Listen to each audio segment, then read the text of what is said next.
Hey everyone, thanks for tuning in to this week's episode. If you're a regular listener of the Fullest podcast or a reader at thefullest.com, then you probably know I'm really passionate about living a non-toxic lifestyle. And this includes not just what I put in or on my body, it also extends to the products that I use in my home.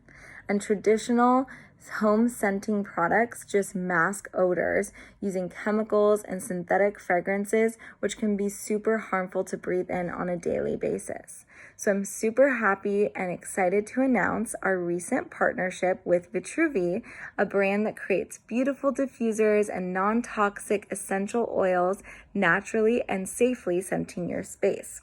Unlike most diffusers, Vitruvi diffusers are crafted using the highest quality porcelain. They're gorgeous, and they double as sophisticated pieces of decor in your home.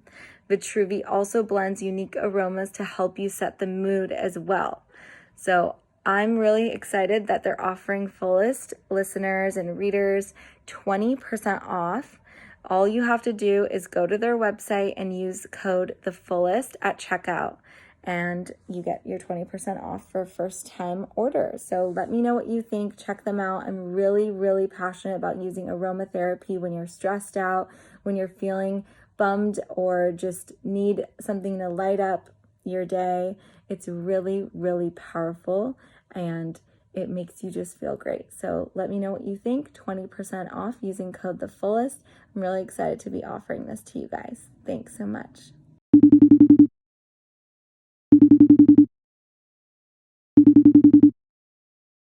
Hi, Dr. Pejman. How are you? I'm well.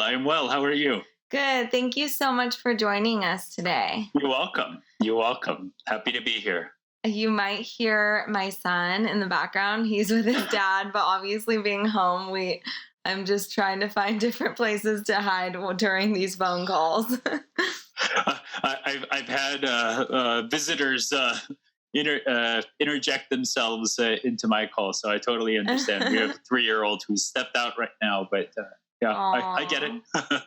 Well, it's so wonderful to meet you virtually today. I am a huge fan of yours. I actually found out about you at Air One because I purchased some of your products, and then I subsequently was just sent some of your emails through some friends of mine that had, been shared. Even friends who don't have children, they've just read your emails and felt that I would love it. And then somehow, we're finally here today. And it's so wonderful to pick your brain during this time. And I really just appreciate everything that you've put out for people to listen to, because it's just so inspiring. And during this time that a lot of people are just afraid. They really are. Everyone's just terrified of each other, of the unpredictable nature of what's going on. But we're how I believe in California, 5-6 weeks into this now, into shelter in place. Obviously, we've been, hearing about coronavirus for much longer, but in the beginning, it was, the unpredictable nature of it was more terrifying. I felt scared, and I'm someone who feels very empowered to take my health into my own hands and the health of my family. I feel very blessed to be able to have access to wonderful doctors, and so I feel very blessed that, to have access to people like you, or like Dr. Sammy or Dr. Sadeghi, right? That I can learn from you guys. I can share your information, but not everyone has access to even the information. So that's really why we're here today, is to get this information out and to hear more about you, your background, and your thoughts on this. Because I've heard you speak about, who is more susceptible to this, who should we be worried about, and what we can do. So I'd love to start with just a little bit about you and your background. Well, first of all, thank you for having me, and thank you for being a conduit for this information, because at the end of the day, I think information and getting it in the hands of people is all that matters. And, what we see is this one-sided discussion. It's not to say one side is wrong, But I think when there's only one side to a discussion, then the discussion becomes unbalanced. I mean, really, it's just about bringing balance to the discussion and having people think for themselves. And one of the things that I've really realized is my job needs to be and is more to give people information for them to help make their own minds, rather than necessarily having to impose my opinions onto people. Yeah. In terms of my background, I'm a pediatrician that's now been in practice since 2006. And during this time, what I've done is spent about a decade training. So I'm an oddball because I've done 2 fellowships in integrative medicine. And all of this has really been because I'm one of those people that just keeps asking questions, and it drives my poor wife crazy because it's like, well, why is this happening? Why is that happening? And that's just my brain. It's just constantly asking questions of why does this happen? Why does this child end up with this issue? And for me, when I get to a place where I don't understand why something is happening to a child, there's this intuitive drive to go find the answers. And that's really why I've done this absurd amount of training. So I'm trained as a medical herbalist. I'm trained to treat children with autism. I used to treat adults with autoimmune conditions and learned all about the functional medicine. And one thing that I learned over time is that every single piece of medicine has a time and place. There are times conventional medicine is amazing and it is my first go-to. And there are times that herbs and essential oils are my go-to, and sometimes supplements are my go-to, and sometimes nutrition is. And I just look at it as simply the more you understand about how to use everything without being necessarily biased, without necessarily saying, oh, this one's better than that, but you understand the pros and cons of everything, you're just more enabled and capable of serving people. And that's really how I see my practice, just having more tools to bring to the table and to the discussion of being of service. And I think in the midst of this decade plus of training and asking questions, part of how my brain has just become wired is to really probe into more subtle elements of human physiology, and when conditions and issues arise, to ask, well, why does this happen and why does that happen? And in the case of coronavirus, the question that I started asking myself from the moment that it hit China was like, okay, well, some people are falling apart, some people are not. What is it about those people versus others? And I don't think we still have all the answers, but there are some pieces of data that have come up that suggest that, for instance, oxidative stress or excess inflammation may be one of the underlying factors of why these people ultimately suffer, and why some people go into, this respiratory distress syndrome where these poor people literally can't breathe. And that lack of ability to breathe is part of why these poor people ultimately pass. And there are multiple studies from the prior SARS virus, and some new data that's coming out that suggests that is one of the underlying reasons. So it's this constant questioning, and why does this happen? Why does that happen? And that's really what I hope to bring to the conversation today, and help your audience ask questions for themselves. Yeah, I think that's great. That's really what we're all about as a platform, is helping people think for themselves. So you nailed it right there. I have several questions, and so we'll try and get to those. So basically, I want to know, why are kids, I don't know if you know the answer, but as a pediatrician, maybe you have an idea of what makes it. I mean, normally when you look at the flu or whatever, they say kids and elderly. So why is it that kids aren't really part of this conversation?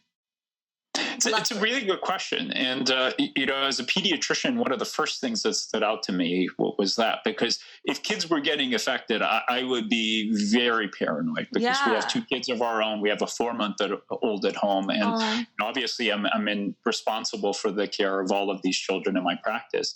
And knock wood, kids actually do quite well. I don't think we entirely know. There's a lot of ideas. For instance, the virus uses this ACE receptor. It's an angiotensin receptor, which ultimately is involved with blood pressure and other things like that. But it uses that receptor as one way of getting into the cell. And the notion that people have right now is, for whatever reason, these receptors in children are different. And that kind of makes sense, because you don't really see blood pressure issues in children. You don't see a lot of the adult kind of mediated diseases that you see in children. So that's the primary reason why we think that happens. We also understand that children have different levels of melatonin, which is one reason why people hypothesize maybe part of why the virus doesn't impact children. Children have much higher levels of glutathione, so their antioxidant levels and their antioxidant state is generally different than adults, especially the elderly. And when you go and look at the data, you'll see that melatonin, glutathione, a lot of these compounds change over time and really drop over time. And that's probably one of the reasons, why aging actually happens. But it's probably some combination of these. But in at least the medical world, the primary explanation is that children have a different receptor on their cells. So literally the virus just can't infect them the same way as it infects the elderly, especially. That's incredible. I mean, it really does give me so much more peace. I have a son who has he has a metabolic condition that we found out about when he was 4 days old, called MCAD. I don't know if you've heard of it, but it's very rare, and he can't process MCTs. And so if he goes into ketosis, it can be fatal. And so luckily I have a background in understanding nutrition, understanding how difficult it is to go into ketosis. Obviously, if you're a child, it's so much easier. But like as he grows up, he can go longer stretches without eating. But it's made me so much more aware of just the fact that everyone is different. And, it wasn't until the late 90s or around 90s, I think, that they had this test mandated in California. So that's how they found out about it. But, there are so many people, I was never tested for it, who knew, like, I don't have it, I'm a carrier, but there are so many people walking around that don't understand how different we all are and what we are each susceptible to. And we then go on extreme diets like the keto diet. And that, if my son didn't know, if he was never tested, he could be really sick. If later on he was like, I'm going to lose a bunch of weight and I'm going to go get, super fit and do keto and all sorts of things. The reason I'm bringing this up is because of the idea that mainstream media and our pharmaceutical industry believe that there is such thing as one size fits all medicine. And that is in the form of, right now, prevention in the form of vaccines. And it's just terrifying to think that that is something that, right now, a lot of doctors have, right, in the state of California, given up their rights to say whether or not they believe that a child in their practice should not be vaccinated. That's happening right now, right? So they passed a law, which basically, so physicians can still write medical exemptions. We're limited to 5 medical exemptions per year. What makes it tricky is that, unlike before, where we just wrote the medical exemption, and as long as there was just medical justification, then the medical exemption stood. What has happened since then is that process has now been handed to the state in terms of approval. So we can still write a medical exemption. And, if we had a handful of children in our practice where, there was very clear reason that they would be significantly harmed, like they had a horrible reaction to a prior vaccine and they needed the same vaccine again, that would be a very clear indication by the CDC standards that that child shouldn't get the vaccine. Outside of that, in terms of more subtle, reasons why someone shouldn't be getting the vaccine, that's where things get kind of tricky, because depending on your perspective, depending on your medical opinion, some physicians only believe that those children who have had a severe reaction should be exempted. And then there are others that believe that, if a child has, for instance, a metabolic condition, that those children may be at higher risk of having complications, and there's some data to suggest that. And therefore, children with various kinds of metabolic diseases and mitochondrial errors shouldn't be getting vaccines. And that is where things get tricky, because by the CDC standards, those are not recognized contraindications.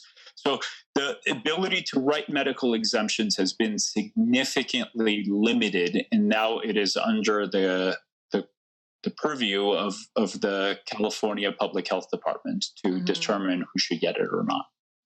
And is it true that if you write a vaccine that they believe shouldn't, or write an exemption that they don't believe should have been given, do you, as a physician, are you under review?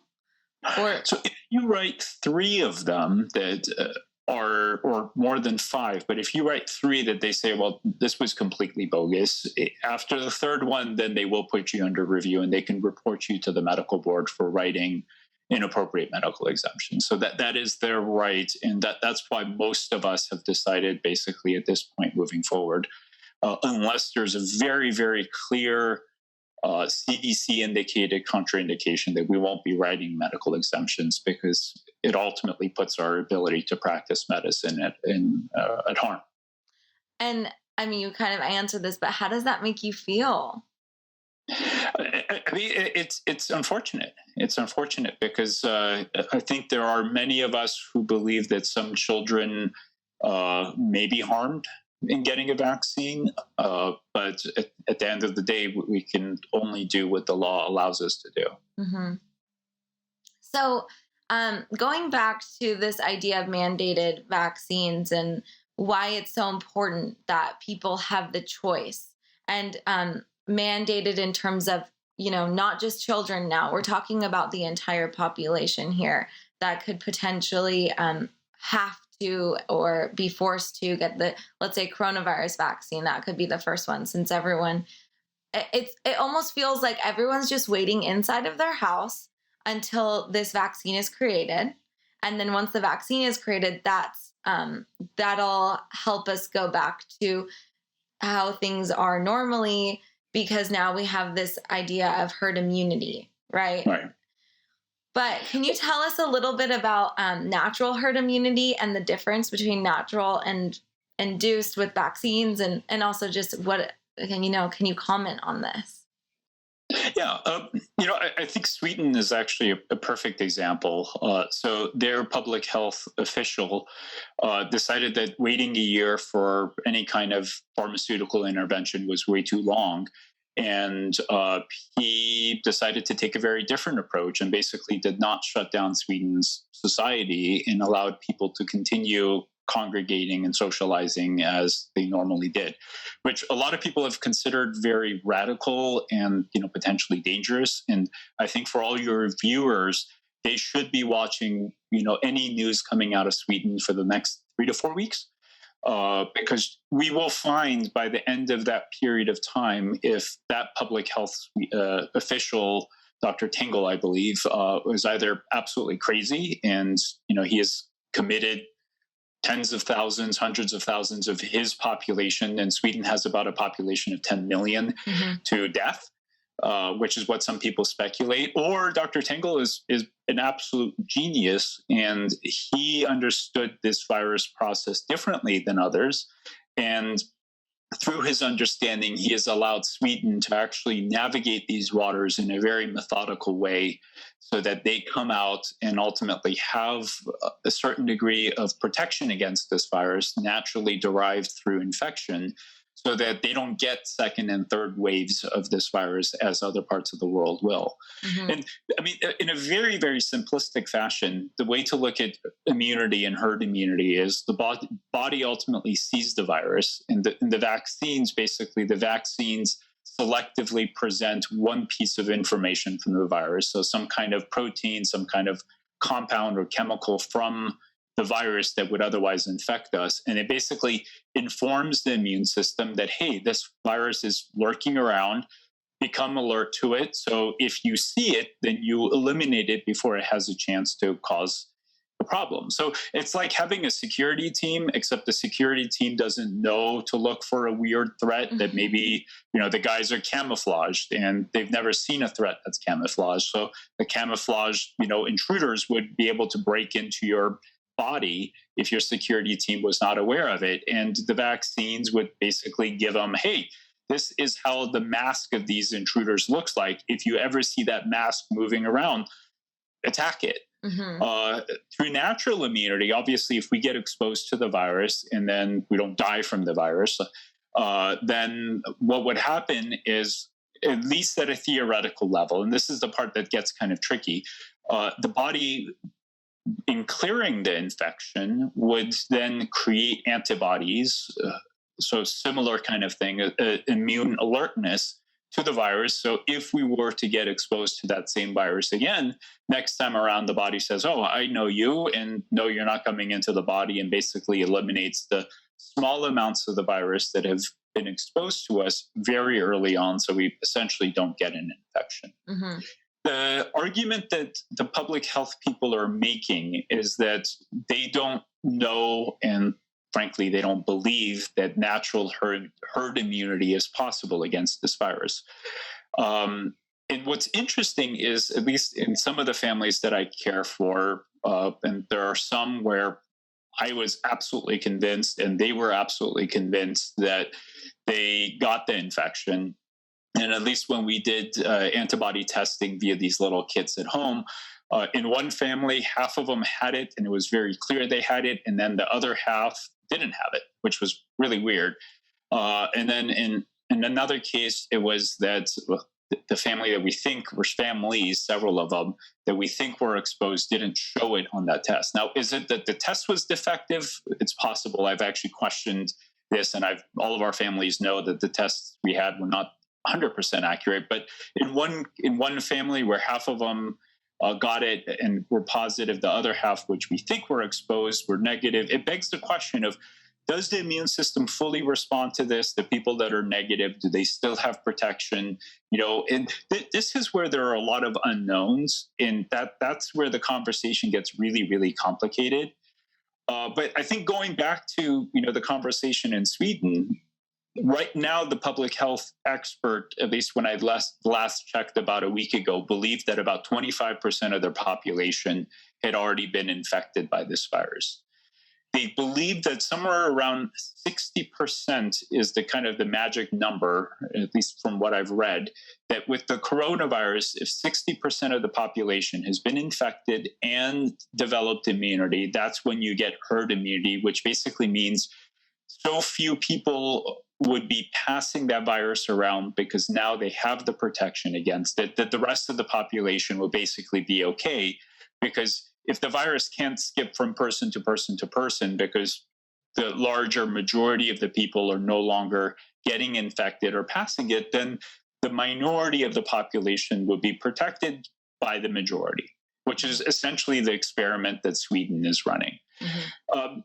How things will shake out, how things will play out will be really interesting. One of the things that I think is worth your audience considering is, and this is information that we're still really coming to grips with, but some folks out of Stanford did antibody testing of people in various parts of California, for instance, Fremont. And what they found, surprisingly, was that there were more people who had antibodies against the coronavirus than expected, which suggests that possibly, and when you step back for a second, sorry to jump around a little bit, but when you step back, especially in places like Los Angeles and San Francisco, there are a lot of Chinese tourists, a lot of Chinese travelers, right? People that come and go. And what these researchers actually did was they mapped things out, and they found that people from the Wuhan region were actually traveling to LA and possibly San Francisco well before we even knew we had coronavirus. Yeah. So possibly as early as January, we actually had people coming from that region. And we know that by January, coronavirus was really kind of amping up in China. So it's possible that the coronavirus landed in places like LA and San Francisco and California well before we knew it. And theoretically, and these are all unknowns, and these are really questions that I think your audience should be asking themselves. If coronavirus was in LA and San Francisco starting in, let's say, early January, and we didn't lock down until early March, right? Mm-hmm. So for that let's say 1.5 month period of time, just to be conservative, if people were passing it around unknowingly, And I, as a physician, the only thing I can say was that from mid-January until late February, I kept telling myself, like, God, in this last decade of seeing influenza, this has been the worst flu season that I've ever seen. Like, we would have families where the kids and the parents were having like 7 days of fevers, which flu typically doesn't cause. Flu is usually more like 5 days fevers. They were having nasty coughing spells. And I was like, God, this is the weird, literally, I kept telling myself, and I kept telling the families, like, this is the worst flu season I've ever seen. I don't know what the hell is going on, because I didn't think coronavirus was here. Yeah. So it really has me asking myself, and these Stanford folks are asking the same question. And honestly, I don't think we have the data. So this isn't to say this is the truth, but I think it's a question worth asking. Did California, in Los Angeles and San Francisco as 2 big cities, already get exposed? And do we already have 40% of our population already exposed and potentially immune to this virus, which then actually changes kind of how we are needing to look at this virus? I agree with where the public health officials stand, because obviously we don't have any conclusive data to say this is the case. So we obviously have to be careful. But I, for one, am really interested to see if this second peak that they are saying will happen in California and Los Angeles will ever show up. Because once we actually let people go back to their normal lives, and they say, well, people are going to go out and then they're going to have to come back in because we're going to get a second wave. But if people were exposed, and it's a big if, we don't know, but if your audience wants to think about this, if people were exposed, if enough people developed antibodies, and that is true, and it's a hypothesis, we don't know, then it may be that come 2 or 3 months from now, all of a sudden we'll see a few little cases of people getting infected, but this catastrophic rise in the number of infected and deaths may actually not show up. Another really interesting thing that I think is worth your audience looking at and thinking about is actually New York. So, I mean, the stories you hear out of New York are straight out of a nightmare, right? Yeah. It's the most awful thing that you can possibly ever imagine. And it's truly a nightmare. And there are 17,000 plus people that have perished in New York, which is terrifying to think about. And I know in my practice, people know people who have passed, friends, family, and every time I hear the story, I tears come, and I'm truly saddened. And for me, between my wife and I, we have people in New York City, we have people in New York State, we have people in New Jersey. So there's a part of us is like, oh my God, are any of these people going to get it? And a few of our family members are medically fragile, where one of them is getting chemo, where if these people got coronavirus, it would probably spell, their end. Yeah. So, I personally and my wife together, we have a lot of concern about what is happening in New York. At the same time, there's something that I want your audience members to ask themselves. So New York State has a population of about 20 million people. If you go on their MTA website, so this is their public transportation website, what they state in very clear numbers is that somewhere around 5.5 approximated million people were riding their subway system every day. 5.5 million people were riding the New York subways every day. And then if you step back for 1 second and just ask the question, okay, what kind of surfaces are in the subways, right? It's metal with plastic.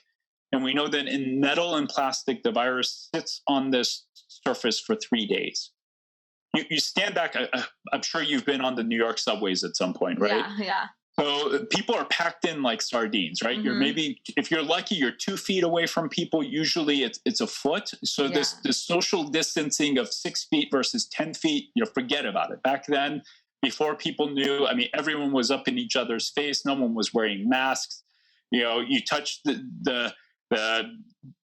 places to hold on to, whatever else someone else was touching it. 15 seconds later, people were brushing up against each other. And that's just New York life. And then you think about taxi cabs, you think about Ubers, you think about buses. Ultimately, there were millions upon millions of people going in and out of these different vectors of transportation every day. And when I looked, de Blasio said that their first confirmed case of COVID-19 in New York City was March the 1st. We don't know exactly when the virus arrived in New York City, but let's say March the 1st was the first day that we know that someone was sick. And they didn't lock the city down until almost 3 weeks later. So there was about 20 days, give or take, where the virus had a chance to spread.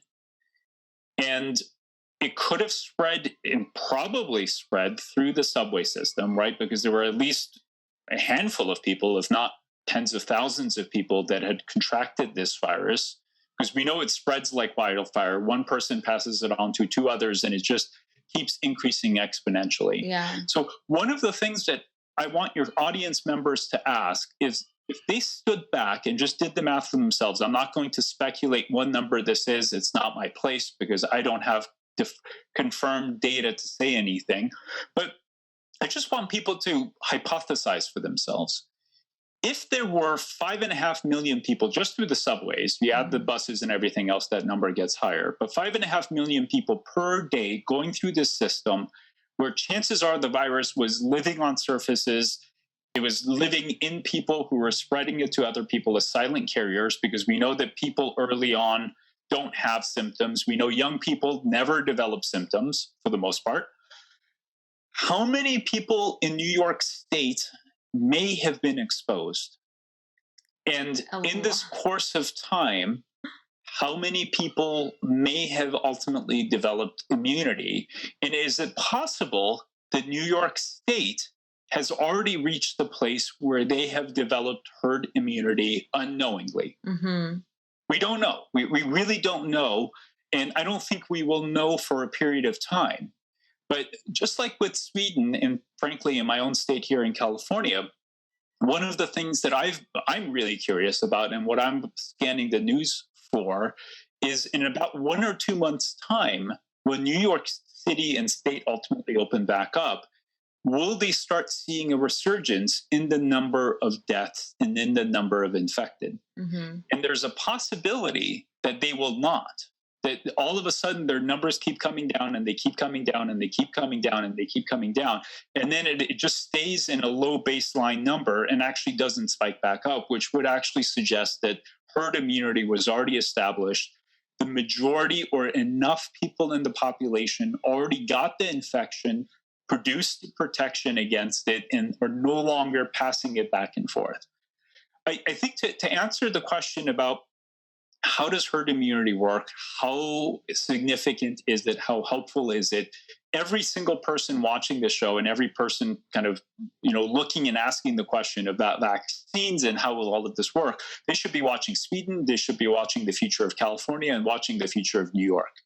And between these three, essentially, one of them is an intentional experiment. Sweden is intentionally going through it. I think in California and New York, it was kind of unintentional. It just happened before anyone got smart enough to know it was happening. Mm-hmm. But in these different scenarios, if at least New York and Sweden just kind of ride out and the worst is kind of behind them, then it actually suggests that maybe natural herd immunity, natural exposure to this virus does offer protection. And the vaccine becomes less necessary because people are becoming immune to it. So, and this is where the conversation gets really complicated, because these are factors that we really honestly don't know. And, people say, well, the virus may change and the virus may mutate, just like how influenza mutates. And if you have antibodies against the prior version of it, you may not have antibodies against the newer version, which is a really good argument. Mm-hmm. Or that people produce antibodies, but these antibodies only last for a month or two, and then they just go away and people are no longer immune in the future. So these are really good questions that people are asking, and we don't have the answer to it. And that's why, I, for one, am going to really watch closely in these different pockets to see what happens. Because if 6 months, a year from now, Sweden is still humming along and, they see 10, 20 deaths, per day, if that, which is sadly pretty normal, then it suggests that, these worries about will the antibody response last may not be such a big deal. The worry about the virus mutating and people not being able to handle it may not be a big deal. We don't know. And I think anyone that says definitively one way or another, oh, no, this is impossible or this is totally possible is kind of, talking out of their rear end, because we don't know. Yeah. But I think one thing for people to ask themselves also is there are a lot of unknowns about the viruses themselves, right? We've never had a vaccine for coronavirus, which is one of the common cold viruses, right? They've never really been able to produce a vaccine for it because these viruses are constantly changing. So one, if they are using vaccine technology that's already existing and they produced a vaccine to the current virus, right, the COVID-19 in its current form without any mutations, if the virus mutates, then how will that vaccine be protective of the future version? And if it's not protective of the future version, then are we going to play a game of whack-a-mole where every 6 months a new vaccine has to get pumped out and you have to get a vaccine because the virus has mutated? And is that something that is desirable? For some people, it may absolutely be desirable. And, for them, getting protection at whatever cost is perfect. And I think that should be a great choice for people to have. I think there may be other people that think about that scenario and really, again, I just want to ask questions. I want to help people ask questions for themselves and derive their own thoughts and derive their own conclusions of what they think is right for them. Yeah. But if that's the case, then for some people, they may say, you know what, if I have to get a vaccine every 6 to 12 months, that's actually not a good option for me, and I don't want that. Another question that I think is worth asking, we know through the vaccine pipelines, they're now looking at bringing new technology, which is more advanced vaccine technology, to the table because, again, the likelihood of prior vaccine technology working against this virus that may mutate and change quickly, it may not be such a great thing. And we want a vaccine that once it is injected actually provides immunity and protection against future viruses or future strains and future mutations of this virus. That also means that we are introducing a brand new technology, right? Yeah. It's the vaccine technology that we just simply don't know much about. It could be amazing. It could be perfect. It could be without any side effects, and it could do everything that we expect it to do and more, and be, literally the best piece of pharmaceutical technology that's ever been created. And that's entirely possible. We also may not know if this vaccine produces unwanted side effects in the future because we simply don't have a track record of it, right? As one example, for instance, with one of the prior rotavirus vaccines, when it first came to market, it worked really well until about, I think it was a year or two after it was introduced, where they realized that it was causing intussusception. And this is widely known. So this isn't anything crazy, for us to talk about. This is very widely known. Every doctor that's been in practice knows this. And they ultimately had to pull this vaccine off the market because basically it was causing the intestines to go into themselves. And when that happens, that's actually a very dangerous problem to have. And they ultimately had to reformulate the vaccine so that it wasn't causing that issue. And the current vaccine, in all the studies they've done, is no longer causing that issue, fortunately. But it also means that when a brand new technology, when a brand new vaccine, when a brand new tool comes, until we've had a chance to study it for 6 months, 12 months, 1 year, 2 years, we don't entirely know everything there is to know about that technology, right? Yeah. And it's not to say that technology is bad. It's not to say that technology is good. It's not to say, it's evil. There's No politics or bias here. It's just simply to ask the question of, okay, a brand new, it's like buying a brand new model car. Eons ago, God, this is probably 10 years ago, no more like 15 years ago. I had saved up a lot of money and I was dying to buy the brand new Nissan Z that came out. Back then I was all into sports cars, and that was the car that I was just dying to have. And I'd been saving money for a long time to get it. And I got the car and I loved the car until about 6 months into the car or driving it, I realized that the transmission wasn't working. And it turns out that there was actually a massive defect in that transmission of that brand new model. And Nissan had actually done a recall, and they were changing the transmissions on those Nissan Zs because in some cases the transmissions were having problems. If the human body was a car and you can just do a recall and just take out something and replace it with something else and just fix it, obviously it would be really easy because then we wouldn't be stressed. The human body doesn't really work in that way, right? You can't really recall something out of the human body once it's gone in. Yeah. And once something has been introduced, whether it's injected or consumed or whatever else, it's in there and it's permanent. So it brings another question of, well, if we have to introduce new vaccine technology because this virus is going to mutate and change rather quickly, how quickly do we want to introduce that technology? And how long do we want to study it for to truly understand its effects and safety profile and so forth before it's introduced? And I think these are all things that a lot of scientists are grappling with. And you'll see, even in the conventional medical journalism and media, there are doctors, very conventional CDC-trained doctors that are saying, we've got to take our time with this vaccine. Like, this can't be a vaccine we push out in a month and just dump it into the population.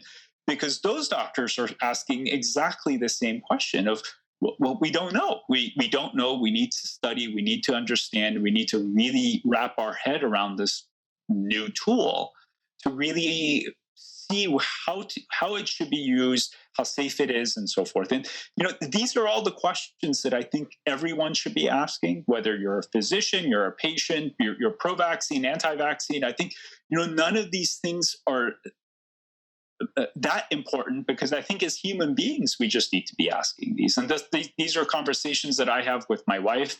I know that you saw in the newsletters, these are questions that I'm having our families ask themselves. Yeah.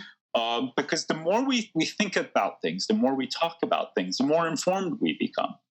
And that's really what I think things need to be about, just people becoming informed for themselves. I think so too. And a couple things on what you said. So a little while back, I read an article that had come out from the New York Times talking about the polio vaccine and how in Africa, more people have gotten hurt from the wild polio vaccine than contracting polio on their own.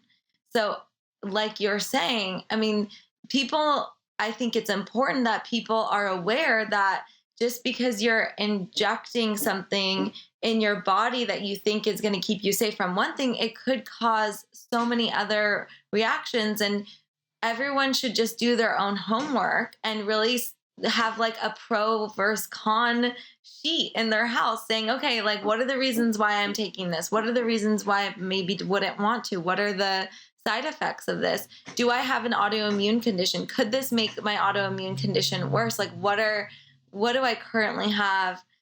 And I think that we do ourselves a disservice when we go into a doctor's office and they just give it to us. And we just, like my mom, she was just, she's hypothyroid. So she went to this doctor who she waited months to see. And she went and she really liked her appointment. But what happened was a nurse came in and they made her feel like if she didn't get the flu vaccine before she left, she didn't even know that she had an option. She basically thought it was mandatory to get a flu vaccine. And she didn't have, the idea of maybe even asking a question. Am I supposed to get this? Do I have to? She just did it because they told her to do it. And for her, she loves following along with what a doctor tells her, and she really believes in what they want her to do. But I believe that you should have a second opinion at all times, or you should just think about things and not just make, decisions like that in your body. But I also, I err on that side at all times. I'm more of do less and think about it a little more. And I just think as a society, we're so quick to just think we just want to sterilize everything. I mean, we're afraid of nature at this point. We don't go outside. Most people aren't able to go outside right now. They might not have yards. Maybe they can go on a walk, but maybe they're scared of seeing other people. And so we're just cooped up in our homes. As many of us know, the indoor quality of air is actually much worse than the quality of air outside our homes. And we're just like sitting and watching Netflix and afraid, and it breaks my heart because again, it's taking away this idea of feeling empowered and having choice and feeling that you're going to be okay, because we're constantly watching the news.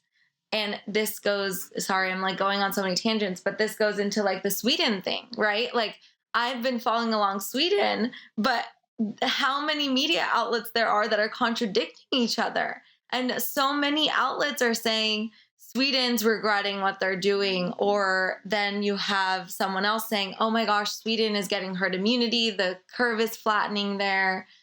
This is awesome. And I have a friend that lives in Sweden, and she's telling me I'm getting it, like I'm trying to get it from the source. And she's like, oh my gosh, it's amazing. Sweden, we don't have news that makes us afraid of going outside. She's obviously very realistic. She says, we basically have the population of LA and all of Sweden. So we are already pretty spread out. So that does help us a lot, but nothing's really closed. I mean, they have recommendations, or they have certain guidelines that they've placed on people who may have health issues. But for the most part, like you're saying, it's basically open, and it's amazing to see what a country is doing. But because the rest, and it's so crazy, it's not just the United States, the rest of the entire world is going on an opposite like experiment. And I don't know if that's what you had said. Like this is one mass experiment. It is. And, this is where I really, really want everyone to start thinking for themselves. And this is where, when you step outside of the box, because sadly in the US, and I think probably around the world, the media is just, for whatever reason, consumed with fear. And everything is presented only in the fear-based perspective. And I think we need to be very careful about this virus. I get it. Like I have people around me that may get this virus and die. So I think there's no question that we need to be careful. There's no question we need to be aware, and we need to be concerned. Like anyone that's not aware or concerned and being careful is being reckless to some extent. But for instance, there are all of these news articles that talk about, oh my God, Sweden's death rate is 10 times higher than, other Scandinavian countries. Well, yes, because Sweden has also opened up their society. And while other countries may have 5% of their population that has been infected, Sweden may have 25 or 30% of their population that's infected. And when you start looking at the data in that way, and that's why I asked your audience, I asked all of you to look at New York, because the number of deaths they have is really awful. But I think that the part that we need to ask, and this is a simple math equation, right? There's always the numerator, the number on top, and then there's the denominator, right? The number on the bottom, right? And 1/2 is 50%. If there's 17,000 people that have died, or in the case of Sweden, I think there's somewhere around 2,000. In the case of Sweden, for instance, if there's 2,000 people who have perished, and their public health epidemiology chief was really clear to say that most of the people who have passed in Sweden were the poor people. They were in the nursing homes. And from his perspective, these poor people were going to get it anyways. So he's kind of rationalizing it like, well, the virus is going to hit those vulnerable anyways, regardless to what I do. And if you ask, well, 2,000 divided by 2 million or 3 million, what number does that create? And if you look at it in that sense, you guys all do the math for yourself. I'm not even going to speculate or suggest, but consider that the death rate from influenza, and this is well documented, well published, the death rate from influenza is 0.1%. So 1 out of every 1,000 people that get influenza, sadly, in children, young children, adults, it's kind of normal, and then in the elderly, it spikes up. But generally speaking, 1 in 1,000 people ultimately perish if they get influenza in a given year. So if you do 2,000 people in Sweden and then put the denominator as 2 million or 3 million, we don't know the exact number, but their epidemiology chief believes that it's somewhere around 2 to 3 million. What percentage does that give you? And if you look at it in that light, with those comparisons of percentages, influenza 0.1%, you do the math for yourself with this. What does that give us? And then in that scenario, how should we be looking at the coronavirus as a comparison to what we commonly know as the flu? So it's these kinds of things where you can't say, well, Sweden has 10 times or 5 times the number of deaths in comparison to fill in the blank, Finland or wherever else. Yes, of course, because they're handling it differently, and there are 2 different scenarios. You can't compare an orange to an apple, but you can dig into the apple and break down the statistics in the apple. And I think as every single person out there starts formulating their own ideas, starts looking at the statistics in their own head, in their own eyes, that's where really interesting things can happen, and everyone can start drawing their own conclusions. And part of what I have found really frustrating is it seems that right now we have equated people thinking for themselves as something that's dangerous. You know, and this is the part that completely confuses me, because, you know, why is independent thought a scary or dangerous thing? How does independent thought kill someone? You know, you've seen this entire time, I've never said for anyone to disrespect the law. I've never said for anyone to go and start congregating. You know, we're not talking about breaking social distancing. We're not talking about not wearing masks. Everyone should follow everything that they're told, and that's totally fine.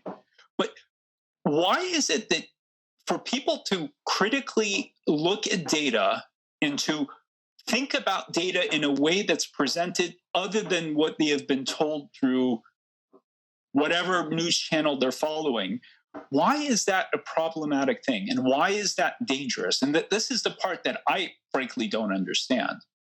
That's part of why I've decided to, you know, speak out when I'm able to. And I really appreciate you giving me, you know, platform to share this message with, because I don't think there's any harm for people to think for themselves. And I think it's actually a great exercise for people to think for themselves and for them to look at the data that's widely available. You don't need to use me as a reference. Everyone can look up every piece of information that I have shared. It's out there. And use your own mind to ask your own questions. And through the questions that you ask, come up with your own answers. And through those answers, come to your own conclusion in terms of how worried and fearful, especially, you need to be about this virus.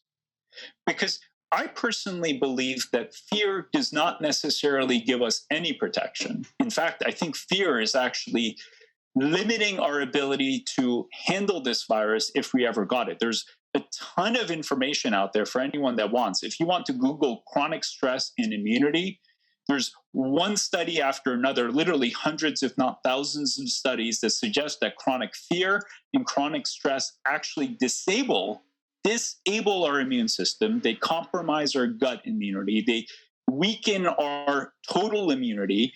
And if you're in a state of chronic stress and you got hit with this virus, chances are your ability to fight this virus, process this virus, and come out healthy on the other end is less if you were chronically stressed than if you were not.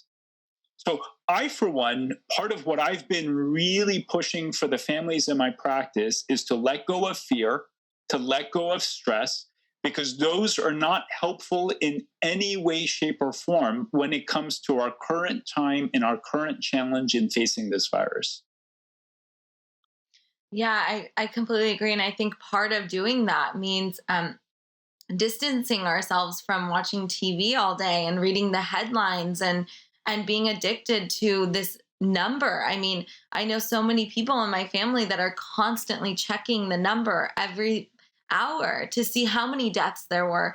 And it's like this wheel that they just want to see, and they get adrenaline from it, and then they get afraid. So I completely agree with you. And I think sometimes speaking up and sharing the opinion of thinking for yourself, like you said, people um, think that you're just going rogue and you're not listening and you think it's all fake. And really, it's just about empowering people. Sorry, there's construction next door. Empowering people to think for themselves. And I think sometimes people think you're causing more fear by, telling people. It's not necessarily that we're saying to not listen. We're just saying tone it down a bit so you have peace of mind, so that you can go on a walk outside. And if you go on a walk outside and you're away from all the technology, the world isn't ending. Like, you can finally take a deep breath and look at the flowers that are blooming and people's gardens, if you're fortunate enough to see and be in an area that has that. And that's really my intention as well. It's not to place more fear and say, oh my gosh, the government's trying to control you and this is happening and all these things. It's important to be informed of your rights and what you are giving up by staying in. I really believe that. I think that, again, we're staying in because we believe in, keeping each other safe, and we're still learning about this virus. But we also have to know that those are our rights, and to be aware of the rights that we have. And anyways, I just really appreciate you. I was like tearing up in one of your emails you had sent. You had said, this is your time to use your voice and speak loudly. And I was just so inspired by that. And I'm so happy to have had you here, to have met you, to know you. And thank you so much for joining us. I really appreciate it. I'm honored to be here. And I thank you for just getting this messaging out. And, guys, for those of you that are listening, for those of you that have taken the time, one, I thank you. And two, just realize fear does not serve you in this time. There's nothing beneficial about being in a state of fear. Mm-hmm. Fear will get you to consume more media. Fear will get you glued to the TV, which is probably what some of these news channels want. They just want more viewers. Yeah. So it drives sales, but really ask yourself and do your own research. You don't have to listen to a single word that I have said. I want you to double check everything that I have said, and you will find for yourself the answers. But do a search for chronic stress and immunity. Do a search for chronic fear and immunity. And this is just a Google search you can easily do, and you'll see tons of articles come up. Ask your own questions. Come up with your own answers. And when you do, you may find that what you're being told from the mainstream media may not be necessarily beneficial for you. And this is really what I hope all of us can do. This isn't about, fake news. It's not anything about that. It's about you thinking for yourself and making your own decisions that are best for you with the information that you have taken the time to process for yourself. It's so rare to find a doctor like you, someone who people look up to, who really brings it back to us and who empowers us and reminds us of our ability to think for ourselves. Thank you so much, Dr. K. And I will My make pleasure. sure that people know how to reach you if they're interested in speaking with you more. Thank you. Thank you so much.